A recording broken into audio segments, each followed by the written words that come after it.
This novel practice is being defined as executive coaching in a recent book titled The Future of Work. The authors describe a new twist to virtual consulting. In their scenario, the executive coach is a linchpin for executive management decision-making. At a cost of as much as $500 per month, coaches will make weekly phone calls to clients to help them prioritize their goals and to better manage their businesses and their lives. This is not science fiction, but a shape of things to come in the 21st century. It is the best of times for small to medium-sized organizations with a passion to test limits. With a good idea or specialized intellectual capital, the e-organization with the modern marvels of information technology can challenge and bypass established institutions. In the era of e-organizations, firms with names like Amazon.com, eBay, and E-Trade, to name a few, will take their rightful place in the world of business among established stalwarts such as Barnes & Noble, Walmart, and Merrill Lynch.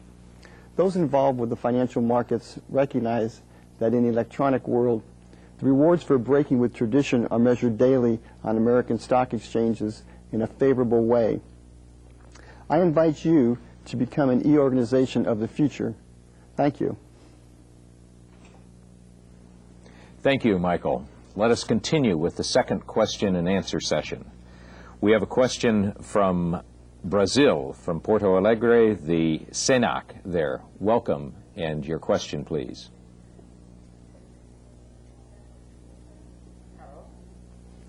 Hello. I still think that at the same time that internet is so useful, sometimes it means a constraint to a face-to-face communication.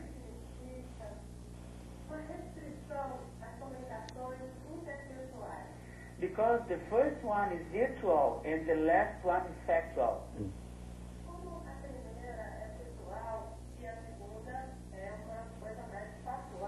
I'd like to have your opinion, please. Okay.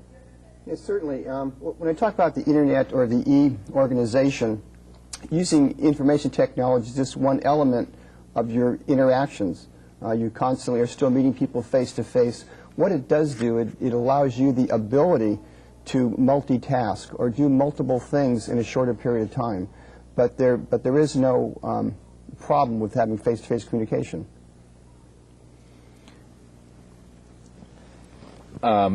During your presentation, you discussed many topics. What's a good place to start in trying to move an organization into the E-era? Yeah, I think what I've seen is that, number one, you have to have an idea, a vision, a plan of how you want to organize this organization.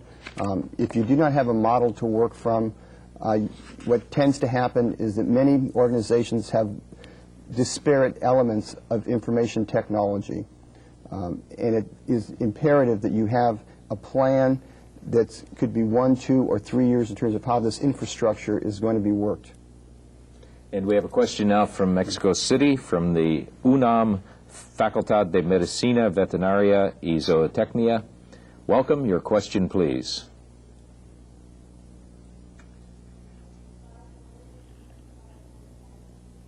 Bueno, adelante. Good morning. We're calling from the Cuautitlan, from the National Autonomous University of Mexico. Would you have a strategy to suggest for half semi-developing countries or with very low economies? For them, how can they equip their organizations and their universities without really denting in their budgets, and so that like that they can develop and contribute to the development of intellectual capital? Sure. I think that the same strategy that's working in the U.S. Would also apply to the rest of the world, and that's forming strategic alliances with business partners. There are many companies who are involved in information technology that are more than willing to work with educational institutions to help them to develop this e-organization. Okay. We have a question from Peru, from the Asamblea Nacional de Rectores in Lima, Peru. Welcome. Your question, please. Buenos Good morning. I would like to congratulate the speakers for their wonderful presentations. And we have a question from the university, from the National University. Do you think that the future of education will be through internet, and will this replace totally replace traditional education? How can we prevent that from happening, or what is the process? What do you think will be the evolution of things? There is no precedence for one medium replacing other media. The media have always complemented older media. If you remember, when radio was introduced, phonograph became its content, and I can just keep going. The content of the internet is the university, and so the university's role is essential here to have distance education or online learning. They are not going to replace each other. They are complementary. We have a question from Panama, from the Universidad Tecnológica de Panama. Welcome. Your question, please. Greetings from the bridge of the world and the heart of the universe. Thank you, Dr. Saba, for the all your help through email, and for my thesis, I already worked on that. How sure is to use the ASP enterprises in order to handle confidential information of the organization? In other words, how secure is it? When we're talking about the application service providers, this is very similar, if you recall, in the 70s when an organization couldn't afford a mainframe computer. They had time sharing or time services. It's the same basis or the same business model with an ASP, and they provide any organization with all of the infrastructure, security, and experienced personnel that may be impossible for you to afford. So it's a way for a educational institution, for a business, to stick to your core business processes and to use the ASP to leverage your access into information technology.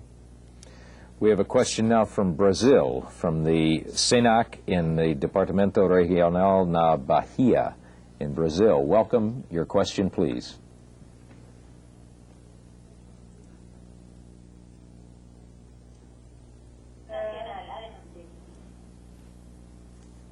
Brazil? We know that we are all information searchers in the internet. However, the organization will need specialists to search this information like an researcher. Our question is to Mr. Saba. Do you know if there is a specific profile of these specialists based on abilities? This is a question from Catholic University from Pelotas, Brazil. Are you asking about the ability of users to search the internet? Is that the question?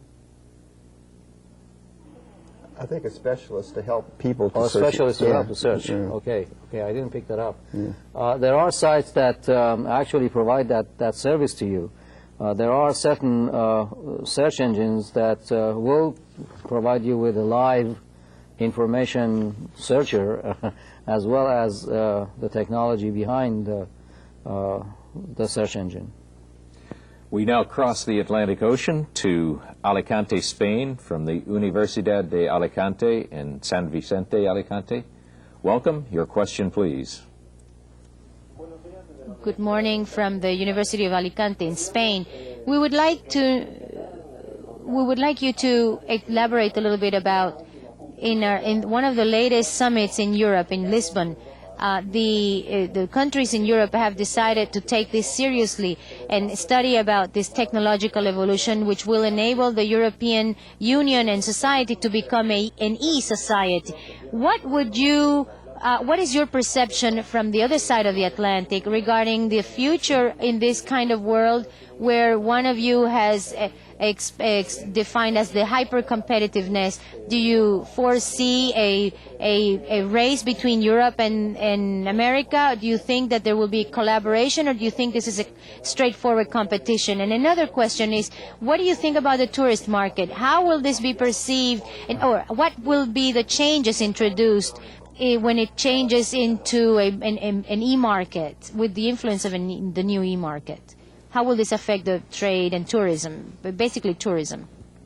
Okay, I think on the first question, I think as I look around the world, there are differences with culture and business, and I think that those are just going to flourish on the internet or the e-business. What a regional area does well, they'll be able to market it better, rather than, and they'll have access to a worldwide market. So if anything, I would see that regions that have something that is particular, that they'll be able to access a larger audience. The second question was... But the effect of tourism? Yeah, and again, I think what's going to happen is that probably the larger organizations, the travel tourism who control the market, are going to find very select tourist boards. As a matter of fact, I just happened to see one which is called Adventure Tourism, which has their own website, and what they specialize in are people who want a tour or travel off of the beaten path, a little bit more adventure.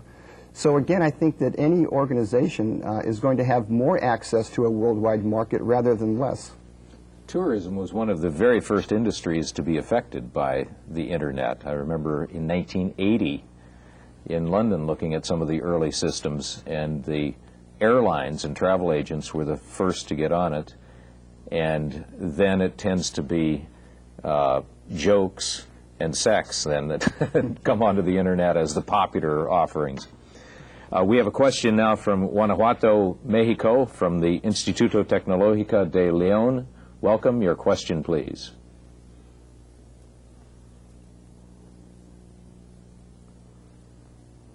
Buenos días.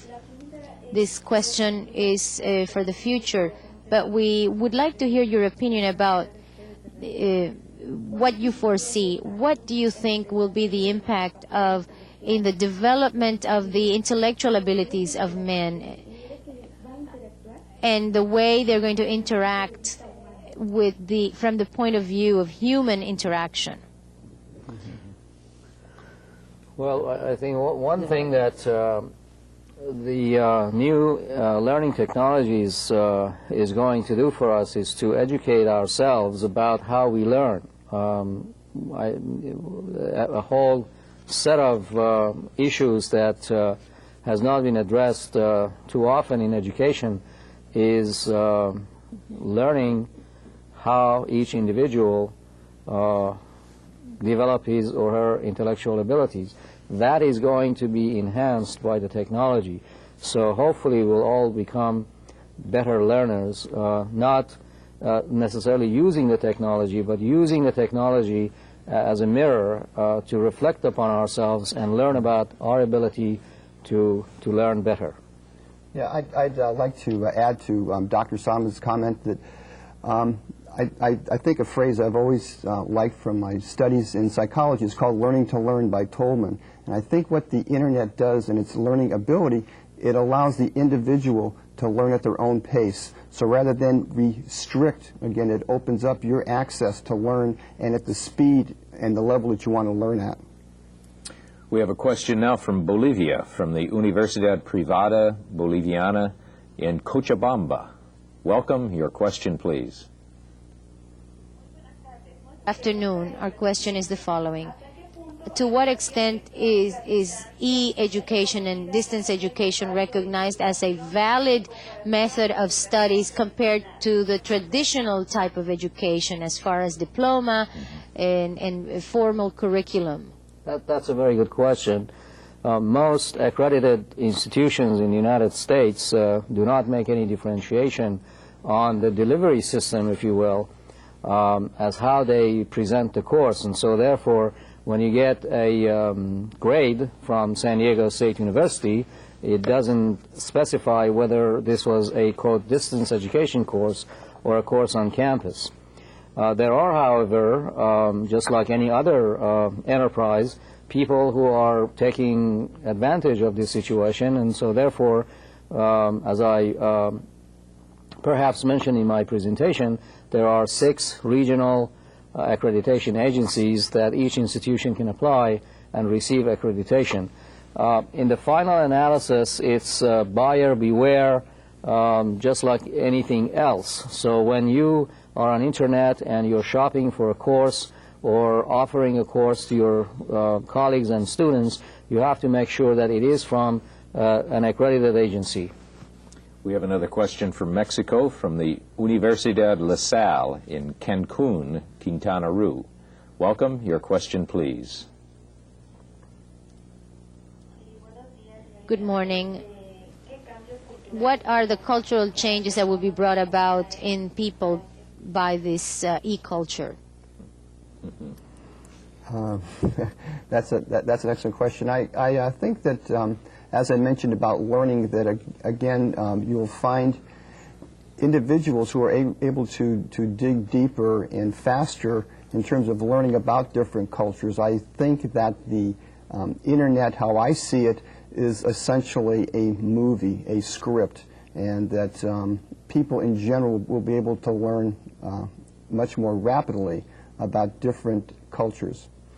In addition to that, if you take a look at what the music industry is doing, or how available now is, for example, photographs on the internet, a lot of artists who haven't had access to markets as well as just exhibit their artifacts can do that on the internet now. The cultural effects intrigue me. In 1950, if we had asked what will the effects of television be, we would not have even come close to guessing. And I think that's where we are with the web now. It's just so young, we're so early in the process, that the unanticipated consequences are going to be profound. We have a question from Ecuador, from the Universidad Espiritu Santo in Guayaquil, Ecuador. Welcome, your question.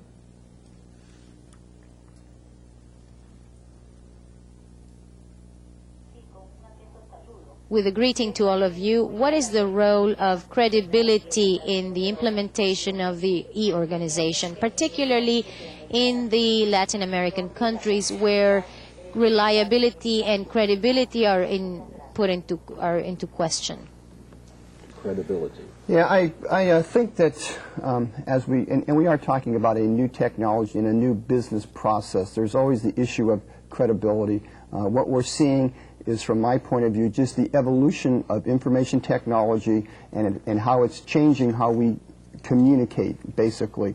What I'm finding is that we're looking at it from a global point of view. You're going to find a lot of global partners, which will be in Latin America, South America, Europe, Asia, who are going to help put together the credibility, for lack of a better word, in terms of they will have an organization that can meet your needs. Okay, we have a question now from our neighbor next door in Tijuana, the Centro Universitario de Tijuana in Baja California, Mexico. Welcome. Your question, please. Good afternoon. In the case of Mexico, according to the idiosyncrasy and the economy in Mexico, how can you implement at all different educational levels this kind of distance education or distance learning? Well, if you really take a look at any country, including the United States, when you go down to the academic unit level, I think that Dr. Reel will reinforce my notion on this, that the academic units really do not have all that much discretionary funds at their disposal. And so what you have to do, even in the so-called affluent countries, you have to become very creative. You have to go and find out other organizations that benefit from collaborating with your academic unit, and then forge a alliance and a collaborative mode that will benefit both of those organizations. And so you will get what you want, and they in return will get access to education or other benefits that your organization can offer them. So that would be my my suggestion. We have a question from Peru, from the Universidad. We do not have that question. We do have some questions about the world marketplace and how ready it is for this technology and its introduction. Are we seeing just the tip of the iceberg? Is there much more to come? What's the outlook? I think as we look at what we call the information age, which has probably been unfolding for the last 10 years, it's accelerating very rapidly now. And I think that every major country and global organization is looking to get a piece of it. What we're going to continue to see, and I know we have a different slant here from the U.S. marketplace, but I think that it does filter out to the rest of the world, is that you are seeing business partners today that wouldn't have been business partners 4 to 5 years ago. So you're seeing a lot of strategies, and I think you're seeing strategies between government and education and business where you typically did not see that in previous years, because the real element of the e-organization is that we're looking at learning and training. That is going to be one of the key benefits. And how do you use and educate what is known as your knowledge workers? As I've mentioned, the cost of the technology, the hardware, the software, the infrastructure, yes, they may seem high in terms of your parts of the world, but they're decreasing anywhere from 20 to 40% per year. The real benefit is going to be the intellectual capital that you have in your countries. It's been interesting that we have so many questions that are not just about the technology, but also about the human consequences. I think it's a very healthy sign. And thank you for your excellent questions. We've run out of time. Thank you, Dr. Saba and Mr. Mahon. We hope that you have enjoyed participating in this program. And thank you to all of our associates for their enthusiastic participation. We invite all of you to participate in the 4th video conference of this year's series, which will air on April 13th, entitled Strategies for Optimizing Time and Work, a Bridge to the 24-Hour Society. For additional information on the Year 2000 video conference series, please consult your participant's manual, where you will find the dates and specific topics for each program. In conclusion, we hope that yours will be a successful e-organization. The challenge to implement the world of e-activity may seem great, but the potential returns are even greater. I'm Michael Reel, and on behalf of all of us who collaborate with the International Training Center, I thank you for your participation and interest in today's important program.